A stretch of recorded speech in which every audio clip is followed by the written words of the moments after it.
एक दिन सास ने बहू से कहा, बहू मुझे एक बात तो बता, मैं तुझे इतना डांटती हूँ, कोसती हूँ और बुरी बुरी बातें कहती हूँ और तू पलट कर जवाब भी नहीं देती, न ही गुस्सा करती हो, बस हंसती रहती हो। बहू को तो जैसे सुनने को कहानी ही मिल गई।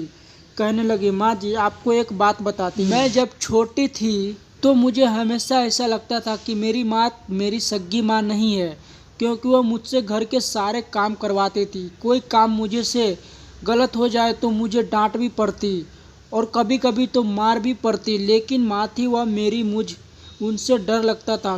कभी कभी गुस्सा भी आ जाता था, लेकिन मैंने कभी उन पर गुस्सा किया नहीं।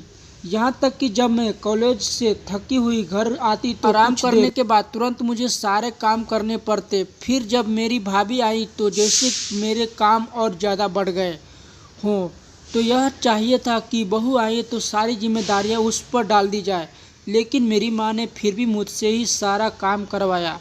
कभी कभी तो न भाभीियों के काम भी मुझसे ही करवाया और कहती कर फिर दिया तो करो। कुछ नहीं होगा, तुम्हें ही आसानी होगी जब तुम अपने ससुराल जाओगी। मुझे बहुत गुस्सा आता है कि माँ भाभीियों को काम भी मुझसे भी ही करवाती है और उन्हें डांटती भी नहीं। फिर भी मेरी शादी के 2 दिन पहले मेरी माँ ने मुझे प्यार से अपने पास बैठाया और कहने लगी, बेटा आज तक समझाने में मैं तेरी सास थी, मैंने तुझे प्रैक्टिस करवा दी है और तुझे बता दिया है कि किस सास के कैसी होती है, लेकिन अब तेरी शादी हो रही है तो आज से मैं तेरी माँ हूँ।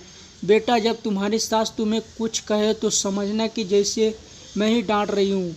बस यही बात थी माँ जी कि मुझे आपकी बातें बुरी नहीं लगती, क्योंकि मेरी माँ ने मुझे प्रैक्टिस करवा कर भेजा है और आप तो मुझे उतना डांटते भी नहीं जितना मेरी माँ डांटा करती थी।